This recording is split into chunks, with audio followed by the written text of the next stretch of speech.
There we go. There you go. There you I, go. I thought he froze for a second. Yeah. No, he was just done. I'm done with the Okay. world. It's all over. It really makes you wonder. Why do you think we're here? Seriously, like all of life's questions seem to be in doubt these past few days. Yeah, It's kind of crazy. dude. Like, what are we doing this for?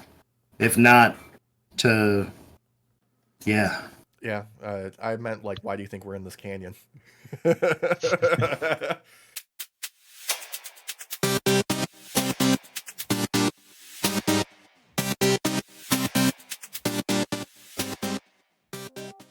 uh, dude. Wait, you put us in a canyon? Yeah. Hey, No, I didn't actually put us in the canyon. It's just some. I got some images behind us, but right starting Oh, off the bat is some red versus blue for us because oh, beautiful. nice. yeah, we gotta talk about Rooster Teeth being gone, man. It's I know. I want to say it's not surprising. Reading the stories from the people who are from Rooster Teeth that left, the people that are still there, but yeah, it's 21 years gone in like the next 2 months. According to their Yeah, live stream, is like they've got the next 2 months basically to shut down, and then they're gone. Being Warner Brothers, it could be erased from all of history. That's why there's people in the community right now that are doing overtime to archive everything. Um, hmm but I figured today would be a good day to just do a nice little send off because me personally, I know you, Derek, and Walsh. I mean, we all have some history with Rooster Teeth as a whole. But like, I think me and you, especially Derek, like we go way back on it, and like it was some of the primary internet content I consumed for a long period of time. same, It's like same. the first internet content I got into. I mean, I have you to thank for hmm even it like bringing me like into it because you're the first one that like had a red versus blue DVD.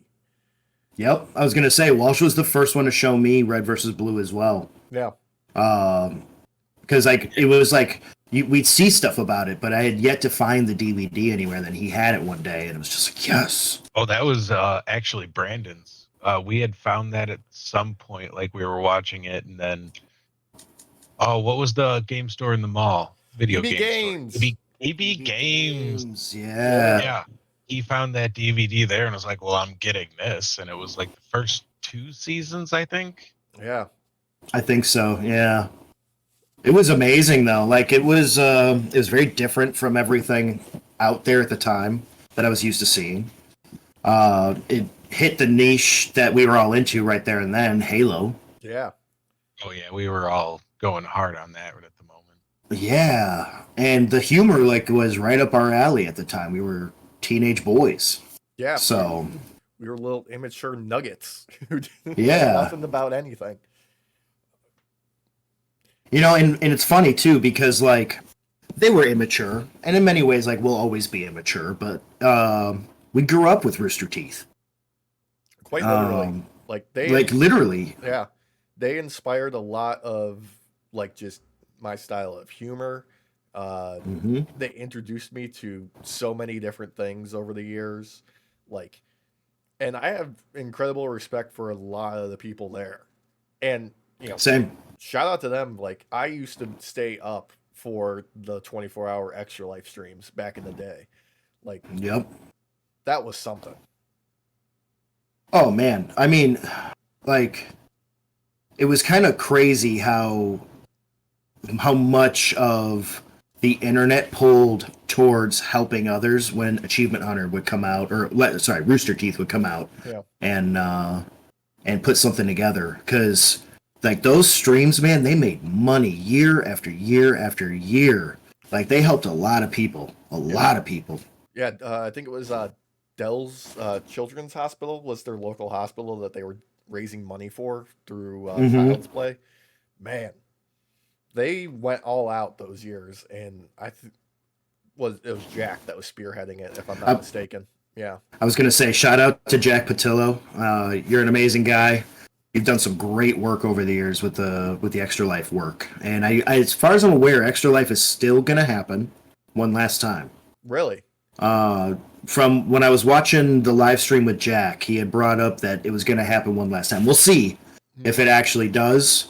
But it would be nice as a send-off to be able to help others one last time. So, Yeah.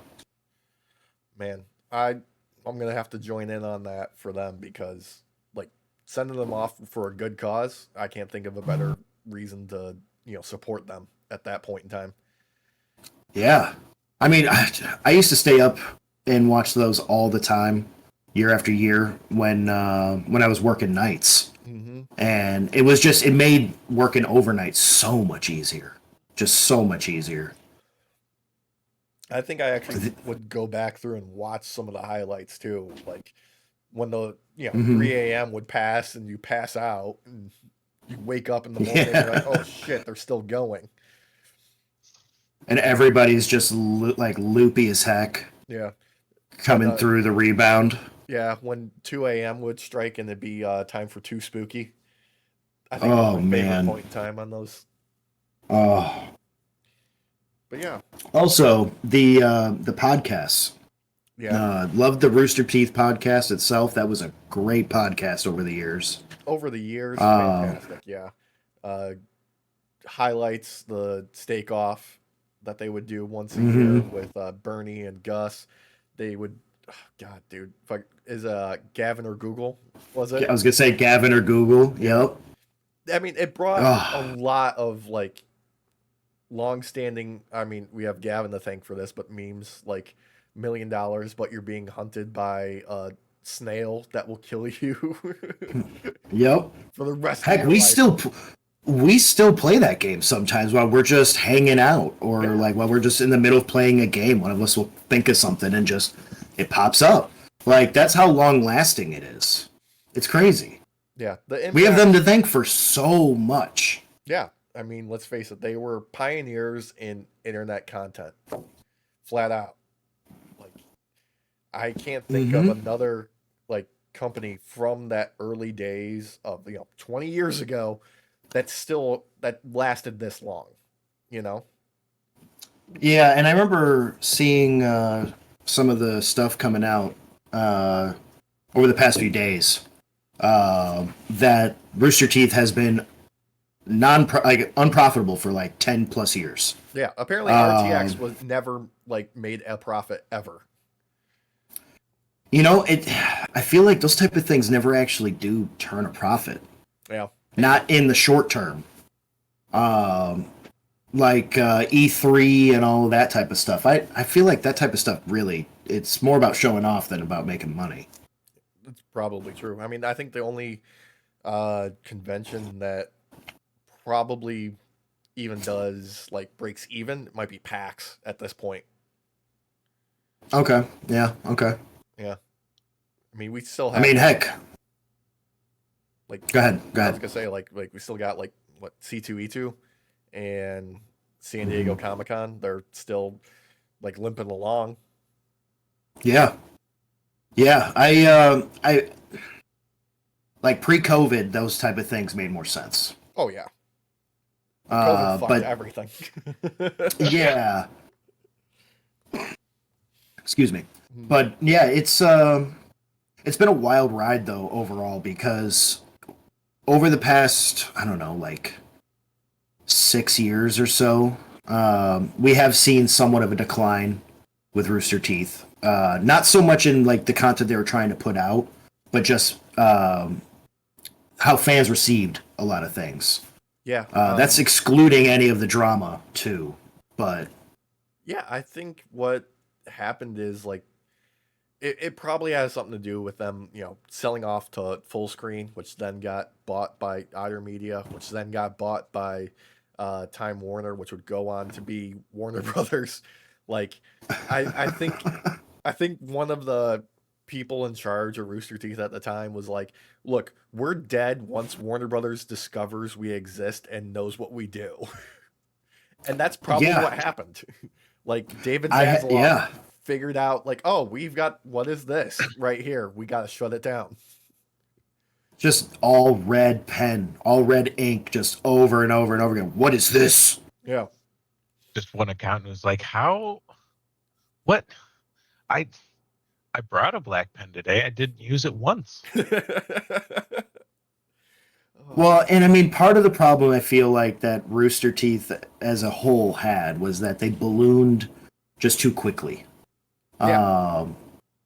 They stopped focusing on just a few things that they were really good at and started spreading a little bit wider and focusing on more things. And I just feel like everything got diluted in the process over time. Especially when you started seeing in some of their other stuff where talent was coming and going constantly. Yeah. I mean, they That held might on have been to. because of the environment. Yeah. I mean, they went through some troubles these past several years now. Like, Yeah. I mean, you still had some key people that were still there, but that can only take you so far when your entire almost business model is built on the backs of like individuals, you know? Yeah. Yes. It's kind of crazy how they were actually able to, because like Achievement Hunter, I feel like that was a wild mix that somehow worked. Yeah. And in many ways, it surpassed Rooster Teeth as a whole on its own. I mean, they were clocking in 1 million views on a video in under an hour sometimes. Yeah. I mean, I think as of us like recording this right now, Uno the movie is clocked in at 10 million views overall. And I account for at least 8 to 10 of those for sure. Yeah. For sure. I mean, dude. Okay, so since we're on Uno the movie specifically, I'm gonna bring this in because like I was so heavily involved in consuming their content at the time. I made fan art. I have been somewhat like featured in some of their stuff over the years during that time period exclusively. Like, I think it was Kent, one of the producers over at Achievement Hunter. He hit me up for signing off the rights to take a movie poster I made for Uno the movie, and then he incorporated that into their. They did like an Oscars parody of like For Your Consideration for that video, and then he brought that movie poster in at the end that I made. That's awesome. Yeah. That's fucking awesome. Awesome. Yeah. But yeah, he just reached out to me on like Reddit or something like that back in the day. Yeah, I mean, one of the things that I think Rooster Teeth got right for the longest time was the inclusion of fans and fan artwork, fan work in general, Yeah. and showing appreciation to the people that help make them. I mean, And the community was a huge like hiring pool for them. Like, oh yeah, Barbara and Gavin being prime examples of people who lasted the longest, but like Ray, Little J, Jeremy, Matt. yep, Jeremy Dooley, Yeah, dude, like all of Matt, them. They were Matt. They were all part of the community. Yeah, it's kind of awesome because like they had the community channel for a long time, and that's kind of actually where I first saw Jeremy and Matt. With some of their stuff popping up, and then all of a sudden they started showing up in videos, and it was awesome. Yeah. I think that kind of a mix, especially back during that time, was not normal on YouTube or just on the internet in general in that way. And even if you weren't like the biggest fan of consuming their content, the community was worth being a part of in general. Oh yeah, 100%. I mean, I know now today, like the sort of game of producing online content, particularly when it comes to like video game focused stuff, has shifted more towards like streaming and less into, you know, edited down videos. But you know what? We have them to thank for at least getting us to that point. Oh yeah, no, seriously. I mean, if you look at most of our videos, I want to say like the editing style, a lot of that you can definitely attribute to Rooster Teeth, to Achievement Hunter. Yeah. Because that's the majority of the content that I consumed for the longest time. Funhaus as well. Yeah. Cow Chop. Oh, dude, Cow Chop was like out of the chaos that was like the Let's Play family, they were somehow the most chaotic form of that, and I respect them for it. And it worked, though. It worked. It was great. I loved Cow Chop. When they bought that 60-gallon drum of lube on Amazon just because they could, and they were, how do we make a video out of this? I don't know. Let's just get a inflatable pool in the backyard and start dumping lube into it. Just see what happens. Man. Yeah, and I because of all this, I actually did something that I never do. I messaged Jeff on Instagram. Yeah. I just thanking him for everything, because like that man's been like a surrogate dad.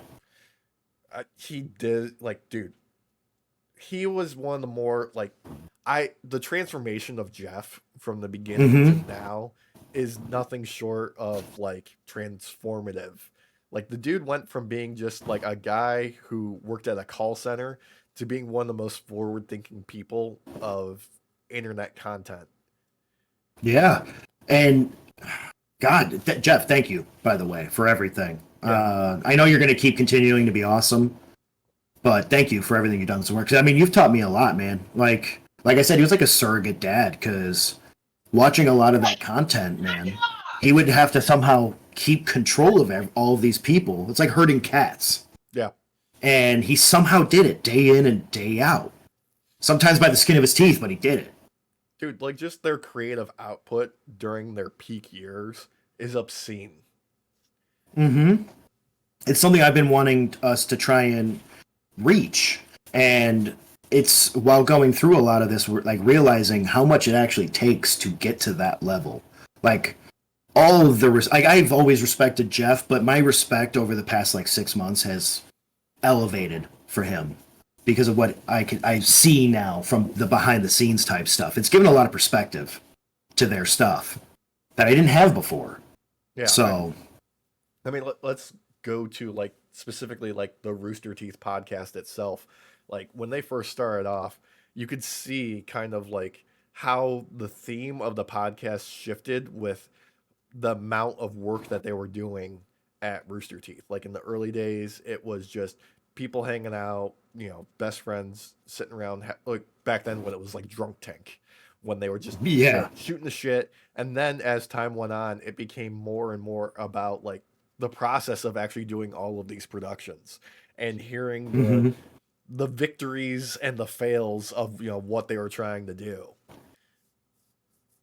it was a delight, especially because you had Gus as a frequent all the time, and Bernie. Shout out to both of you. They really gave a lot of perspective of the behind the scenes type stuff that you didn't get to see in the content itself normally. Yeah, and actually, shout out to Bernie also for being like another surrogate dad. There have been times in just the past 20 years that they've been doing it where the podcast would come out after some horrific thing, and you could count on Bernie to just have a way with words that would it was like a warm blanket of reassurance, the way that he would talk about like truly horrific things. Yeah, I agree. I agree. He had a way to kind of like bring you back to like the level point and kind of see things a little bit more clearly again. Cool everything off, at least enough to listen. Yeah. And also shout out Bernie for getting out when the getting was good. You kind of went out during a time where your legacy is kind of at a peak point. You know what I mean? Well, that's the thing about Bernie too, was I was listening to, because after he left Rooster Teeth, like he went like completely dark for a while. For the past several years. He only like resurfaced online a couple months ago.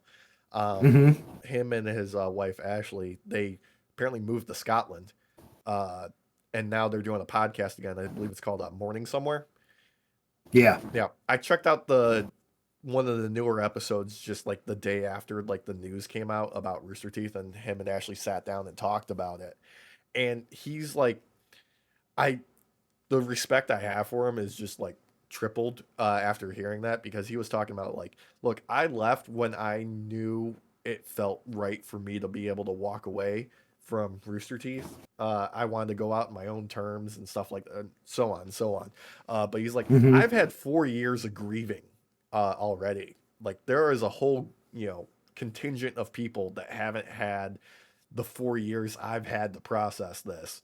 And he's like, my heart goes out to them. And of course, he just, glowing words about the people that he worked with and, hoping the best for them. But he said something pretty interesting, particularly about like what it was for people trying to do things through Rooster Teeth that I thought was really prescient about like what had become the company. He's like in the early days, it became a springboard for people to kind of launch something new, and then it became kind of like a pothole, and then it became a hurdle because people had to overcome what the company had turned into in order to try something new. God, I mean, that's so well put. Yeah. That's so well put because you can actually see that in the content too.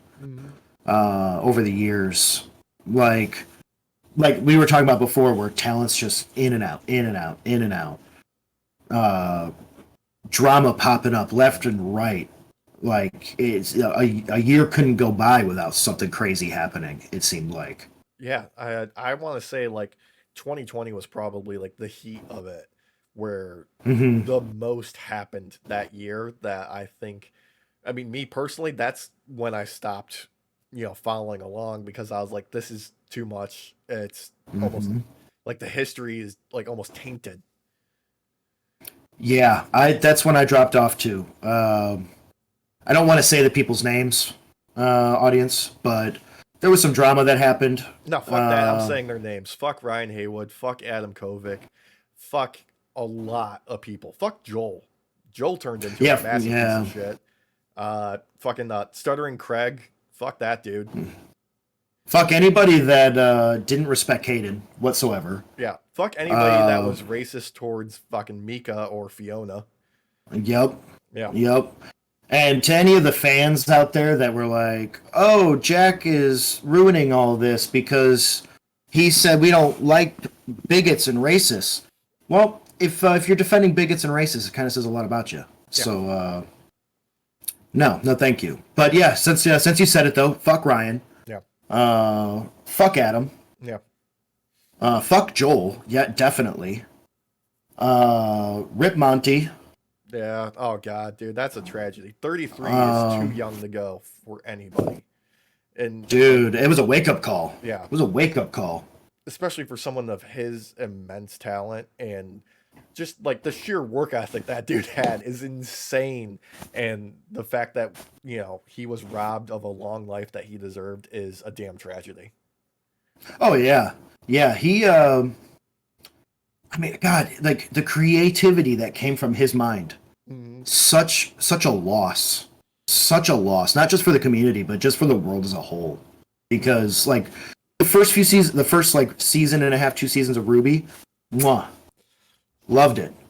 Dude, the way that he raised their fidelity of animation, their level of detail, and what they could do is unquestionable of how much of an impact it had on them for the following years.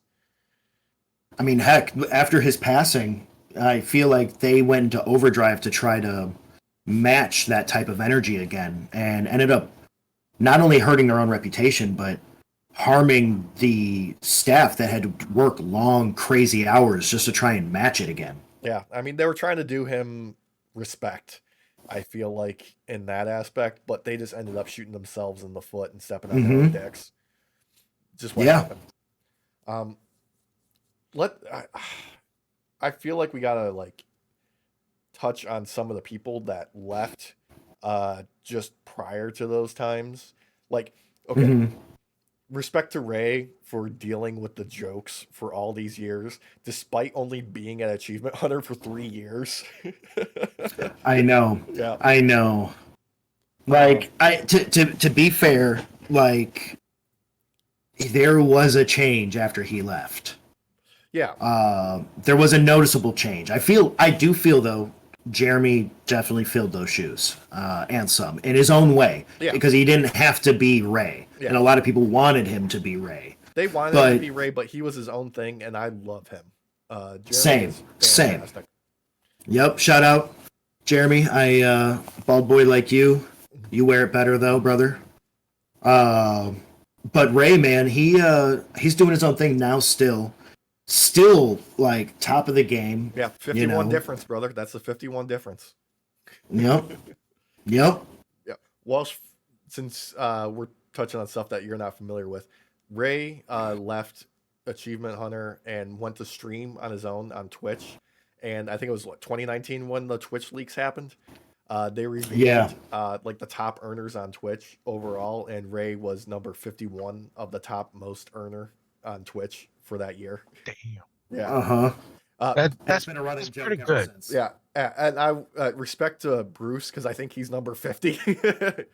Bruce Green, because he left just like a year prior to that. Like he built a massive community online on his own. Yeah. And I want to emulate him for the day that we eventually start streaming ourselves. The respect and community that he's built is wonderful. Mm-hmm. They're a little bit, I have to agree. Yeah, they're a little almost too positive for my taste, but I respect it. You know, I was watching his response the other night when he was talking about the Rooster Teeth stuff. Mm-hmm. And Autumn came out and she brought the baby out, and it's just like, God, we really are all grown up now. It's crazy. Mm-hmm. And yet there was no like malice or anything coming from the chat about Rooster Teeth that I was seeing at the moment. It was all just positivity. It was all just love. There's a lot of not positive comments in the TikTok that we posted. Yes. Yeah. So I kind of funny. Yeah. I believe it. Greg Miller. But yes, no, like, dude, once that went up, I tried keeping up and moderating it, and I gave up. Yeah, I read through a lot of them. If you don't know, audience, we do have a TikTok channel.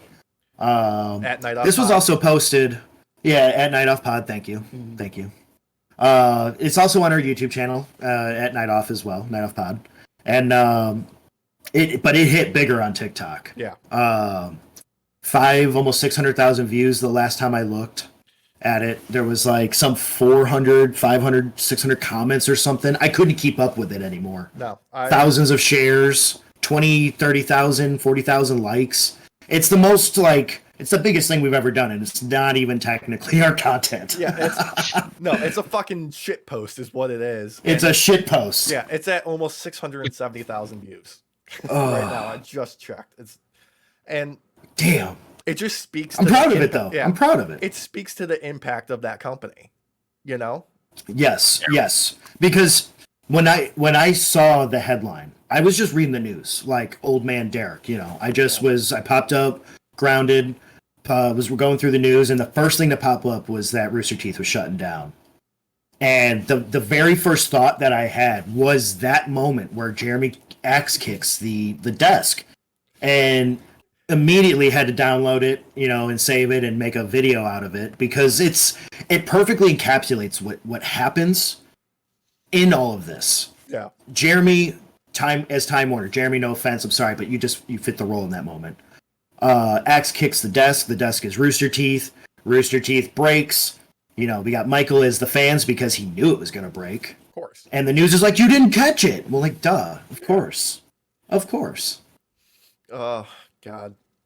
That was, I think, probably like them at the peak of their powers, that moment right there. Oh, yeah, and fuck Ryan, because I forgot to take him out of there. I meant to edit him out, and I forgot to do that. Yeah. Also, so yeah, fuck the people in the comments saying it's not Time Warner, it's Warner Brothers. Who gives a shit? It's a mega Who gives a corporation. shit? Who gives a fuck about that? Come on. The last major change Tomato. of hands was when it was still called Time Warner. So like, it's not technically wrong. Yeah. Oh, man. But I don't know. I thank you all for watching the video though, because I do appreciate how many eyes were on it. I was kind of I got a big self-esteem boost from that. I'm not gonna lie. Yeah, now you gotta live up to it. Been trying, man. I've been trying.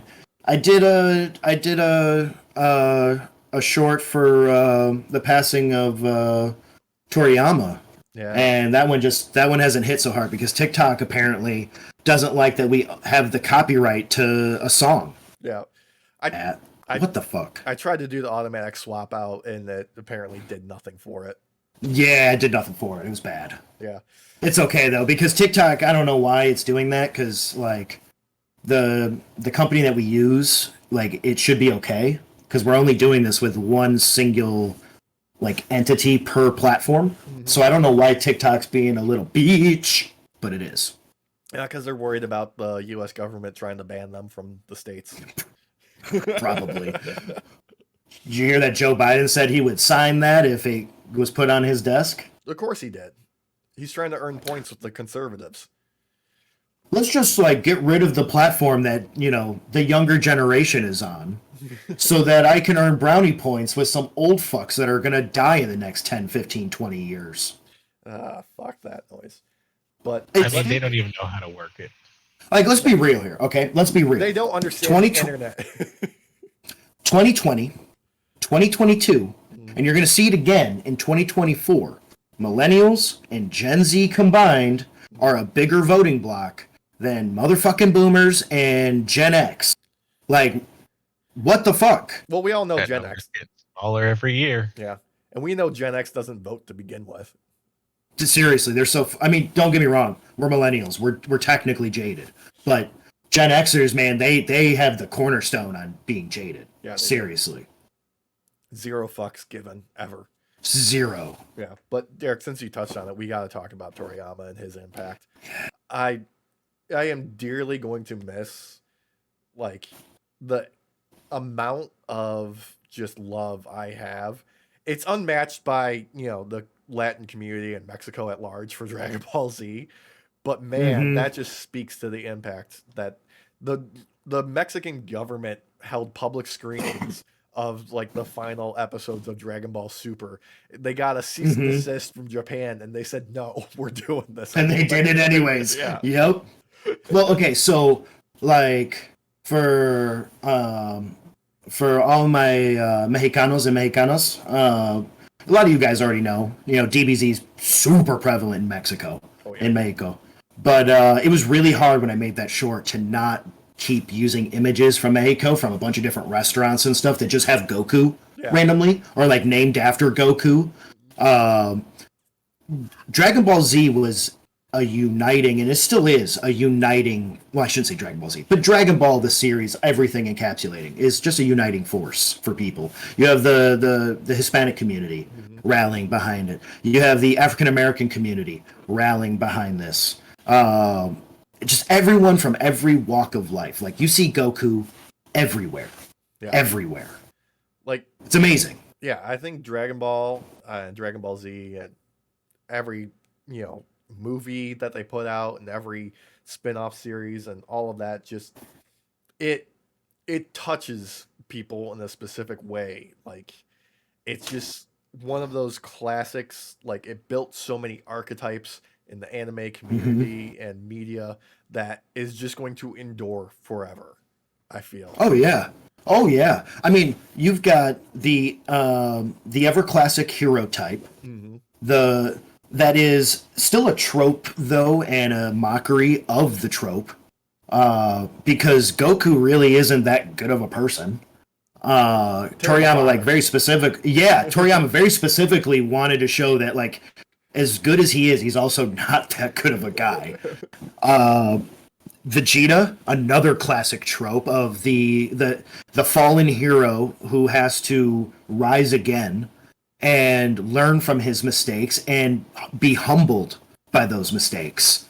I think Vegeta is one of the most well-written characters in anime, personally.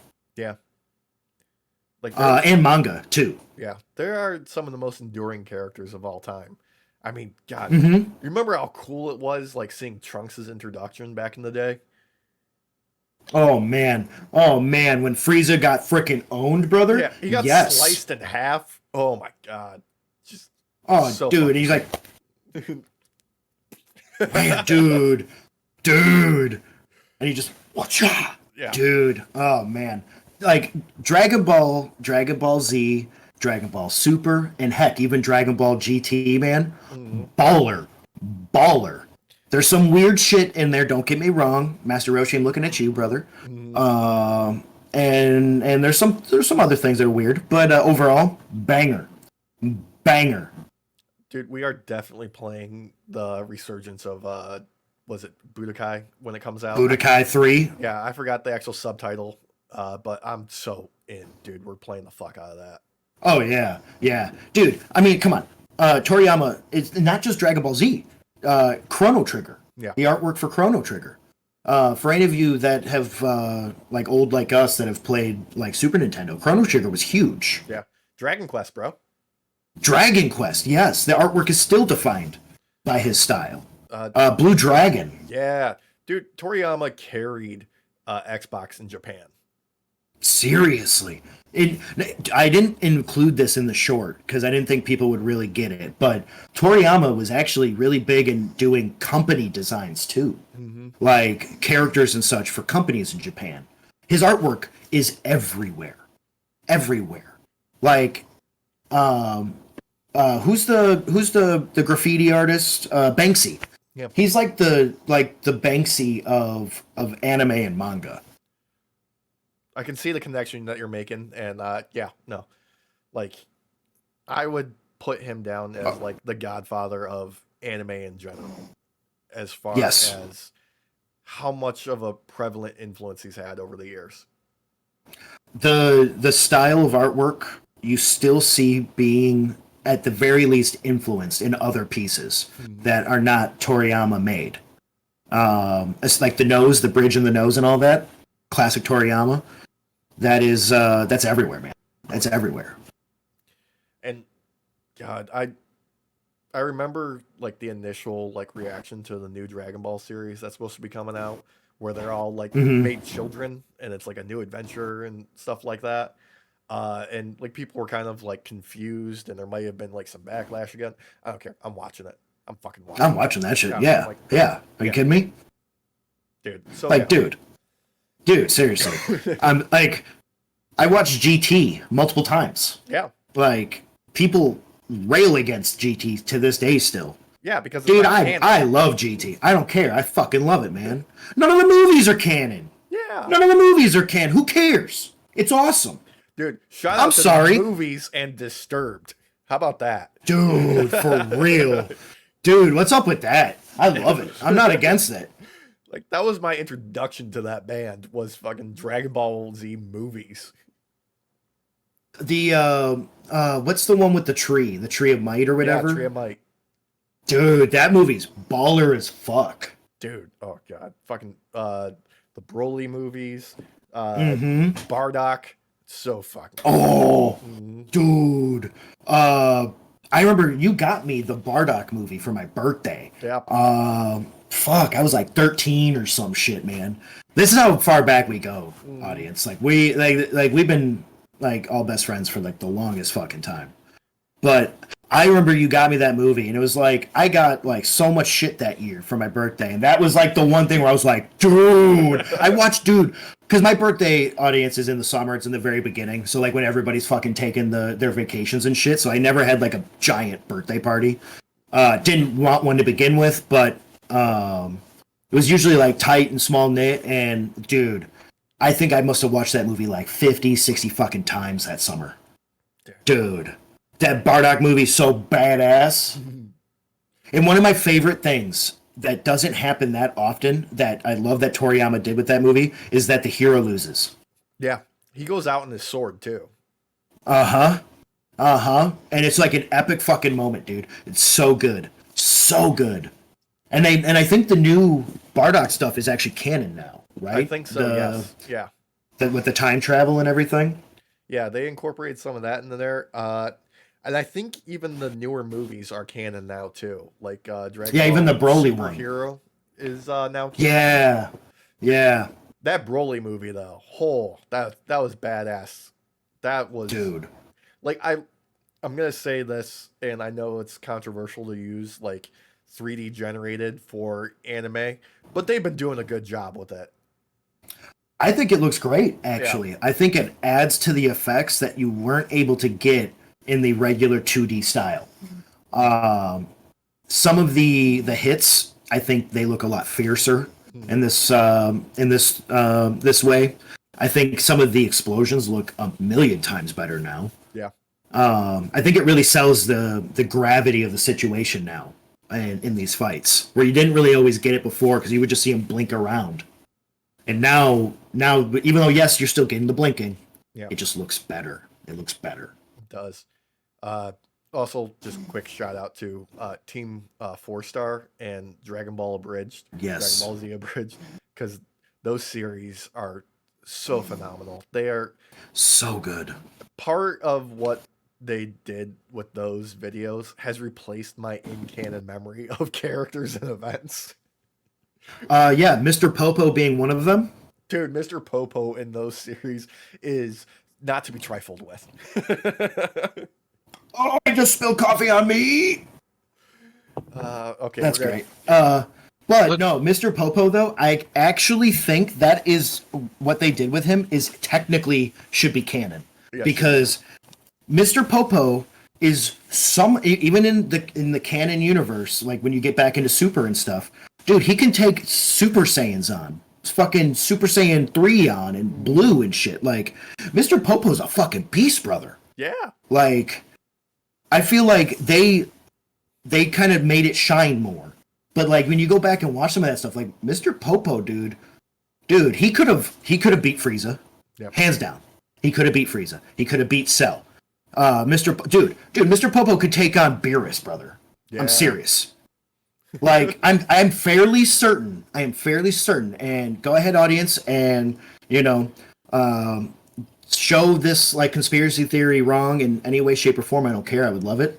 But I am fairly certain that Mr. Popo was the first one to start teaching Goku Ultra Instinct.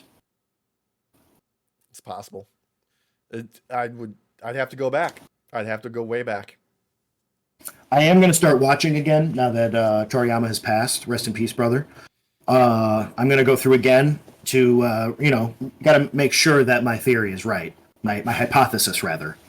Yeah, I think it's all available on Hulu. Is that right? Crunchyroll. Yeah. For certain it's on Crunchyroll, but it might be on Hulu as well. Yeah. I don't remember. I don't know. This is the point in time where we have to discuss the importance of archiving internet content and media, whether that be physical means or by creating digital backups, because Crunchyroll has been on a tear lately with the recent merger and just deleting people's like purchased media. Oh. It's gone. Yeah. No way. Seriously? I didn't know about this. Yeah. Yeah. I don't have a Crunchyroll account. I'm not gonna lie. Did they merge with? Was it Funimation or something like that? I was gonna say it must be Funimation. So. Yeah. But yeah, just because they're the big one in the States. So yeah, just libraries of content wiped. That's not cool. No. Stuff people paid for. You will have it forever. Until we delete it from our server. Yeah. Then fuck you. Like, Walsh, what's your connection with Toriyama? Do you have one? Minimal Dragon Ball. Like, YouTube basically got me into what I have seen. So the bit I have seen is from you guys, and my problem with it was always I never knew where to start. I was always coming in the middle. I was like, what the hell is going on? Like, this episode started. They're in the middle of a fight. Who the fuck is that guy? What's going on? Where is everyone else? Why are they all just sitting there eating peanuts while they do this? Like, isn't the world at stake? What's going on? I would recommend to start on episode 1 of season 1 of Dragon Ball, when Goku is a child.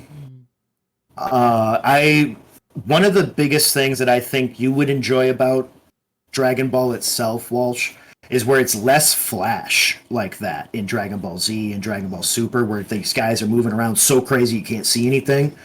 It goes and harkens back to the martial artists, the lone martial artists going from town to town and beating up like the sensei of the town, essentially. Yeah. And training along the way. Dude, it's so awesome. It's so awesome. And Goku's not a good guy. Yeah. Like, And like I don't mind the flash around fighting. Like I loved Yu Yu Hakusho, and fuck, that's like yeah. his main quality is like I'm super fast, and like if you're trying to watch it, like, did you see any into that? Nope. I feel like Yu Yu Hakusho is very like Dragon Ball, like original Dragon Ball is like those two are. I mean, they're not the same, but there's a lot of similarities. Yeah. So I think you would appreciate Dragon Ball more than maybe Z and Super and GT for starting off. Yeah. Yeah. What was that other show that was out around the same time that we were into, where it was like the samurai characters, where Samurai Champloo? no, where they had like armor and shit, and they went like Power Rangers Oh. and stuff. Gundam? No, Gundam Oh, was that a was big one one. of the Gundam's the max. I know what you're talking Yeah. about. What is the name of that? Yeah, but you remember what I'm like thinking of? Like they had like the crazy like sci-fi like armor that was like samurai Yeah. and stuff. That was like the same time that one hit, but it didn't have the staying power that Dragon Ball or Yu Yu Hakusho had. Oh, what was it? Was on Cartoon Network. It was on the Toonami. Yeah, I love the God. hell out of that show too. I can't remember the name of it. Oh, that was a baller ass show though. Yeah, because like wasn't the lead, because it was basically like Power Rangers but with like samurai armor Yeah, and shit. But it and also shout out to Power Rangers. Power Rangers is fucking awesome. still going. Apparently it's made a resurgence lately. I haven't watched anything recent. I haven't watched since I was a kid really, but apparently there's a resurgence. Ooh, that was my ankle. Yeah. But I want to say the leader of the group was named Ronin, because Something like that. samurai. Yeah, But dude, Trigun, Big Oh. O, Oh yeah. yeah, I fuck with that heavy. dude, That one in a while. dude.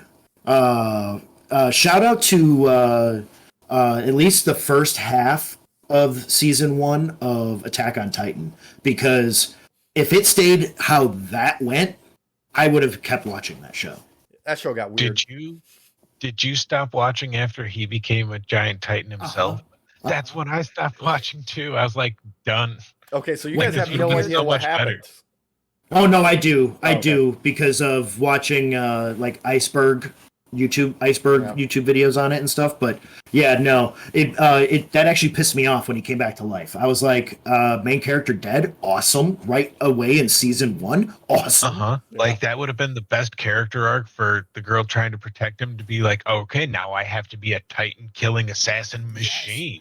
That's what I thought was gonna happen, and I was like, dude, this is gonna be baller as fuck. It's gonna be like Kill la Kill but good. Uh-huh. Yeah. Like, no, we're doing this wrong. Let's step it up. Let's attack them. And then he comes back to life. I'm like, oh, because I could tell as soon as I saw the Titan. I was like, oh, it's Eren Yeager. Well, it had the same hair. I know. That's why I knew it was him. I was like, God damn it. But something we can look forward to is a new season of One Punch Man finally coming out. Just, dude, I love when stuff takes the piss out of the tropes. like source, the tropes and everything, but it still stays respectful. Like One Punch Man is respectful about it, Yeah. which is really nice because it doesn't take itself seriously. Yeah, I am all for media that doesn't take itself seriously. Like prime example, Mhm. Fast and Furious movies. They took themselves seriously and then they stopped giving a shit, and that's where I enjoyed it. I did keep watching to the point where they realized, hey, fuck it. Yeah. I got to Tokyo Drift, Okay, and I was like, oh my god. yeah, no, you gotta go just one past that, and they stopped caring, and they just started having fun. That's where like cars become their superpowers. I was just gonna ask, has it been confirmed yet that like as soon as they touch a car, they're invulnerable? Like, is that confirmed like as a superpower yet? I think That's just a movie power. yeah, I think it was like Do you remember the Marine? Oh yeah. Thank you for bringing it back to the Marine. But no, dude, like two Which movies, one like, though? Which one? Cena or Miz? Cena, man, come on. The first one. Yeah. Would they have a machine gun shooting up his car and he's driving a piece of Swiss cheese with no doors or anything? And it's like, that didn't hit one hose. Not one hose, Not- you're not a fine. single- Yeah, hose, not yep. one wire, not one hose, nothing. Not a belt. Alternator's fine. Yeah. The fan was unscathed. Surprisingly, even the brake lights still working. Oh my god. Dude. But no, like I think it was like 2 movies ago. Like Tyrese even called out, like as a character, he's like, I don't think we can die. I think we're immortal. In the movie. As a character. They touch a car Yeah. and they're invulnerable, like Superman. Yeah. Like, I swear to God. Like, the little bits and clips and stuff that I've seen that, like, technically it's to mock the Fast and Furious franchise, but still, I'm still seeing clips of the movie. Yeah. These motherfuckers are invulnerable. Yeah. Like They can survive space, underwater, like the frozen climate of, like, Antarctica or, like, the North Pole or wherever frozen place they're at, Russia. I don't know. Yeah. Somewhere. Yeah. Mazda. Yeah. You can fall out of a skyscraper, no parachute, no nothing, Mm-hmm. hundreds of stories in the air. You land on the car, you're fine. Get up, walk it off. Think about it, though. As long as the car meets you on the way down, you can then fly, probably, Oh, yeah. and just As glide. long as you put it in gear. Mm-hmm. Exactly. Don't put it in reverse, though, because you don't want to go backwards towards the building. No. Unless you do. Unless you do, then you can reverse up the building. Yeah. There you go. That's how physics works. That's how physics works in the Fast and Furious movies. How do you think, I've seen a calculator. It's fine. Yeah. do you think they're going to bring back what's-his-face? I almost said Paul Rudd. Oh, What? I almost said Paul Rudd. It's I don't- what's-his-face who passed away. Paul Paul Walker? Walker. No. They have too much respect for him, unfortunately. I just need to see him in his Supra, like, fade to black. That's You it. might That could be see- the whole fucking movie. You might see a Supra in like the background, like come in and like save the day, but you'll never see his face probably. I wonder if they'll do that though in the next one. If they'll actually have him be there, because isn't the next one supposed to be the final? I don't know. It's the final till Vin Diesel needs more money. True, because it's all about family. Yeah. And money. Corona. family of Benjamins. That's right. $1 bills. God, like I'm glad we were able to turn this around to go from something somber to something actually hilarious, in my opinion. I'm gonna have to like find the break point, and this is gonna be fun to edit because I'm gonna have to change the audio from one song to another. Yeah, It's just how we deal with trauma. Humor. Yeah. as well we should. Wait, something terrible happened? Better make a fucking joke. Dude, Yeah. I'm gonna watch like the like a meteor or something hit the planet, like right where I'm at. I'm just gonna laugh the whole time. Just Yeah. gonna laugh. Like, just like the dinosaurs, they warned us. Mm-hmm. They did. Same thing with The Stegosaurus is building the pyramids. the town that went under the ash from Mount Vesuvius. What, Mount Pompeii? St. Helens? Pompeii, brother. Thank Yeah. you. You think I'd be the one to remember that, but I'm Yeah. dumb. Yeah, that's all right. Like that guy that was encapsulated jerking it off for that last moment. Yeah, he Of was his going life. out with one last wank. Yep. And then the plane rights itself. Do you think he considered that a victory wink? Because I do. Absolutely. I mean, he may have just had like a fear boner and he was trying to take care of it. Dude, fear boners are like We can't run away from lava with this. Better take care of it. oh my god, is that a tiger? Hold on, I gotta beat my meat real quick. Yeah, you gotta get this taken care of. Can't run with one. Can't do it. Oh yeah, shout out to Digimon cards real quick. I know this is What the but dude, because I just said meat. And like, dude, do y'all remember like, because we all collected like Pokemon cards and shit like that? Yeah. I found my Digimon cards the other day, and there's I have to go find it now. I'm not going to bring it out for the podcast Yeah. at this point, but I'll bring it out later for you boys. It's a card that says meat, Just and when I saw it, I was like, ooh, I play with my meat. oh god, dude. I don't remember how to play Digimon cards, but you know what? You We never- walked, yeah, you walked right into that trap card. to beat your meat. Oh god. Oh man. But yeah. Shout out to Digimon cards, the trading card game. Trademark, whatever it is. Because I have a card that says meat. And it's a dude in a trash can. Like, it doesn't make any fucking sense. Of course not. Digimon never made fucking sense, and don't even try and pretend it did. Anybody in the Still comments better that than tries to Pokemon. make sense of the fucking canon of Digimon can go, no, I'm not reading it. You're getting Dude. blocked. You're getting banned. I don't give a shit. Dude. Shout out to season 1 and 2 of fucking Digimon, though. That shit was baller as fuck. Yeah, that's true. Man. Ballers. Highly recommend. I don't remember anything past the first season. Oh, The first season was the best one. It was the best one. Like, you can watch that now. Like, there's like an episode dedicated to a kid like learning how to deal with his like crippling depression, and it's all like made in like using a cave and shit. Dude, it's fucking so well done. It's so well done. I'm gonna have to take your word for it because I'm probably not gonna go back and watch it. I'm gonna be honest with you. I will. Yeah, you can. Thank you. I'm gonna be too busy watching other random shit that is taking up my life. I am gonna watch Dragon Ball Z. So if you want to watch that together, we can watch that. Yeah, we can do a watch along. And Hell then and then eventually when you guys both see Dune 2, we can talk about that. I do plan on seeing it. I know you saw it like what 3 times now? 4 times? I'm on two. 2? Okay. Yeah. It's a long fucking movie. I gotta pace myself. He's like, I gotta pee sometimes. Yeah, dude. The first time I saw Keep it, writing that space worm. 4 times. 4 times. I don't have the stilt suit. If I had a stilt suit, I could just pee in the theater. Reuse that Dude, water. that spice worm's fucking mouth though, dude, looks like a butthole with teeth. It's true. That popcorn bucket. But like, now I gotta fucking piss. We gotta wrap this up. Look, all right.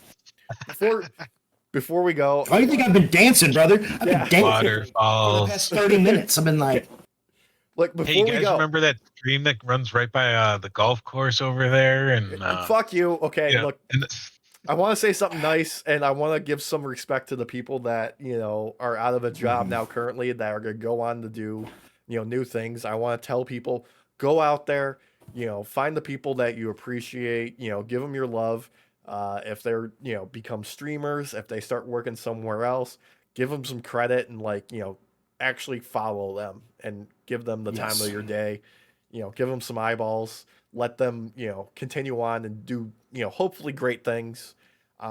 Shout out to the people in the community. I think the Archive of Pimps is the official name of the archive of Rooster Teeth content that's being done to preserve their legacy right now, in case Warner Brothers decides to nuke everything that they have. When they nuke it. yeah. But also, do not sign up for memberships onto their channels right now, because because all of that stuff right now is going into the void. You're just throwing money away. If you want to donate money to any of these people, look them up on either YouTube, Twitch, Twitter, any other social media to find a way to actually donate to them directly. Yeah. Because at the moment, anything you donate through their channels while they're doing live streams and stuff gets lost to the void. They don't know where it goes. And time is running out. They've done massive discounts on the actual official store. So if there was something they're eyeballing, it's probably I saw some stuff that was down to 1 cent that they're trying to offload right now. Yeah. If you can support any of the behind the scenes people, you're going to start seeing some of these people pop up more and talking about their experiences now. We're going to get a little bit more of an eye-opening when it comes to some of these behind-the-scene things that we never got to find out. Yeah. Support Jeff. Love you, Jeff. Jack, Gus, Bernie. Fuck Joel. Shout out to Michael and Lindsay and Alfredo as well. Yeah. Actually. Fuck. Oh, man. I love a lot of this talent. It's going to suck to see them have to split up, but you're going to see a lot of these people again. I guarantee it. Some of these people, the names might change of the channel, but the content won't. Yeah. and that's what we So- gotta respect. But Exactly. I think there's quite a few things going on in the community and like the subreddit right now. Of besides preserving content, there are like people collecting where to find people online, as far as like where their YouTube is, where their Twitch streams are if they have them. Like they are spreading Good. the word right now. So if you need a resource to find this information, check out the Rooster Teeth subreddit, because there's people doing good work over there. Yeah, and shout out to Matt. Yeah. Definitely, if you want to support Matt, he live streams. He got done dirty, Yeah. and he's picked up the pieces pretty good over the past few year now. I think Yeah. It's been almost a year. Yeah. Yeah. Yeah. There's 150 Shout out to full-time employees that Yep. are out of a job, and I don't know how many contractors, because they used a lot of contracting labor there. a lot. Yeah. A lot. So please support these people. They have done great work over the years. They are going to keep popping up. They're going to continue to do great work. Mm-hmm. And on that note, let's call it there. I love how the image behind us right now is Jeff in the Moonball pit and Jeremy holding the Infinity Moonball Gauntlet. It seems like the perfect note to go off on here. Yes. We love y'all. Thank you for joining us on your night off, and we'll see you next time. Say goodnight, boys. Have a good night, everybody. Night, everybody.